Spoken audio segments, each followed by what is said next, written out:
If you've ever had to rig a live event, you know the real enemy isn't the lighting. It's rarely even the talent. It's the cables. It's always the cables, the hours of gaffer tape, the tripping hazards, the cable ramps. It's just a mess. Oh, yeah. Or that sinking feeling when you realize your HDMI run is like 10 feet too short to reach the control booth. Exactly. It's a complete logistical nightmare.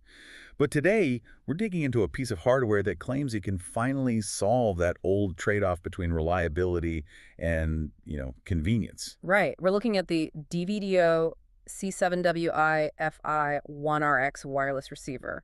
It's a bit of a mouthful, but the goal is simple.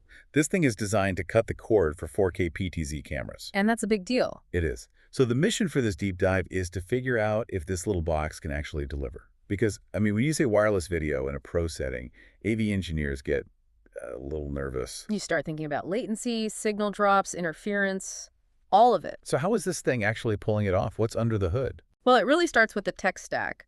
This receiver uses something called 2x2 MIMO and beamforming technology. Okay, hold on. I see MIMO on my home Wi-Fi router. What makes this different from, the standard box in my living room? That's a great question. So the 2x2 MIMO part, that's multiple input, multiple output. It just means it uses multiple antennas to send and receive data at the same time.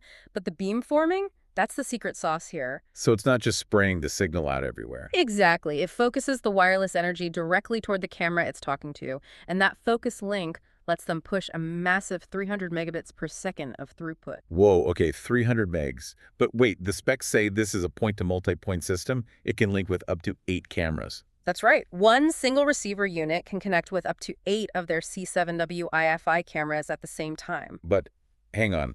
One stream of raw 4K video would absolutely choke a 300 megabit pipe instantly. So we have to be talking about some serious compression here, right? You nailed it. This isn't sending uncompressed video. To get 8 streams into that kind of bandwidth, the system is definitely relying on high-efficiency compression. Probably something like NDI or maybe H265. So it's a trade-off. It is, but it's a smart one. The whole point is efficiency. So you can replace a whole rack of receivers with just one little hub. That makes sense. Okay, so bandwidth is one problem. Let's talk about the other enemy of wireless: range. Specs are one thing, but a real venue is messy. For sure. So in terms of pure distance, they're claiming an operating range of 200 meters. So what is that, over 650 feet? That'll cover pretty much any ballroom or big church sanctuary. Easily. But the feature that matters even more is what they call strong wall penetration. See, that's a bold claim. I'd still be sweating bullets. What happens when you put 500 people with smartphones between your camera and the receiver? And that's where that beamforming we talked about really earns its keep. Because the link is so direct and focused, it's much more resilient to that kind of noisy RF environment. So it punches through the crowd. It's designed to punch through obstacles, whether that's a concrete pillar or, a crowd of people. Which completely changes your load-in time. You're not taping cables around doors anymore. Precisely. And the workflow on the other end is just as simple. The receiver has a single RJ45 LAN output. So you're just plugging a normal network cable straight into your AV switch. Yep. It just becomes another source on your network. It merges right into any network-based workflow, no proprietary cables needed.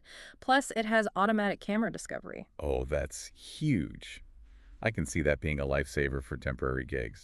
You don't want to be messing with IP addresses 10 minutes before a keynote starts. Right. You walk in, you power everything up, and the receiver just finds the cameras. It removes a massive layer of friction from the setup. Okay, so let's tie this all together.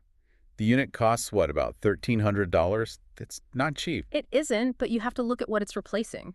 All that copper cable, all that labor time, suddenly it starts to look pretty reasonable. I think what this proves is that professional video is finally really shedding its tether. The tech seems to have caught up to where we needed to be for a paid live gig. I agree. We're getting to the point where wireless is so stable, it's practically indistinguishable from a wired connection for most uses. We're moving to a world where the only cable you might need is for power. And maybe not even that for much longer. Which I think raises a really interesting question for you, the listener. As these technologies become totally reliable, what other mission-critical cables in your own workspace are just safety blankets that you don't actually need anymore? Something to think about the next time you're rolling up 100 feet of SDI cable at midnight. Thanks for tuning in to this deep dive, and we'll catch you on the next one.